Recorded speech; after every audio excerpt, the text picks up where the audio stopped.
course, as a matter of circumstances, I grew up in a basically observant family. I followed a course of yeshiva studies. I had an academic degree in Jewish studies, so I was groomed for a rabbinical career, and yet I went on to do something else.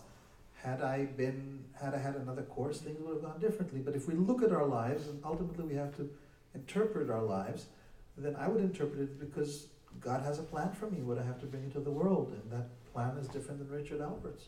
But at 15 or 16, Yeah. how did you make that turn? I didn't. I can only tell the story in retrospect. I wasn't, at 15 or 16, you don't tell the story in that way. The fact is I was living in Israel, so the opportunities to become Hare Krishna are not as great as the opportunities to become in London. So, and my parents wisely decided to move back to Israel when they saw me associating with people with drug habits and various other things. They felt it was not healthy for a teenager in the late 60s to be in New York. So, had we stayed in New York, I might have become a bodhisattva. Yeah. Okay, now let's move on to some of the more complicated questions related to the hope vision. I want to begin with a question from the last row lady, whose name is concerning what do other religions find in Jerusalem. After all, Jerusalem is tied to the stories of Judaism, Christianism, and Islam. What are Hindus and Buddhists to do in Jerusalem? This is an amazing thing, because I've struggled with that question myself. In fact, some people say, put it in London, put it at the UN in New York. And I'm feeling, no, this is a Jerusalem vision. And that's very counterintuitive, because Jerusalem is not the universal capital of all religions.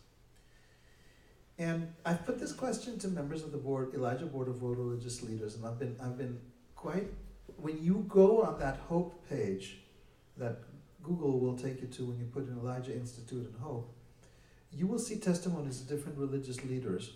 There's a beautiful one by a close friend of mine called Swami Atma Priyananda, who belongs to the Ramakrishna movement, who talks about what Jerusalem means to him. In fact, he's been to Jerusalem, and the power that Jerusalem had on him is absolutely remarkable. And were it not that I honor the secrets of that people share with me, I would be delighted to tell you how powerful it was for him. The spiritually sensitive people who come to Jerusalem from all religions find something there. The Hindus and Buddhists and members of other faiths recognize the notion of spiritual centers, vibrant places where there's an intensity of spiritual life. They recognize the centrality of Jerusalem through a combination of the fact that it has been so central to other religions and it is so prominent in the news.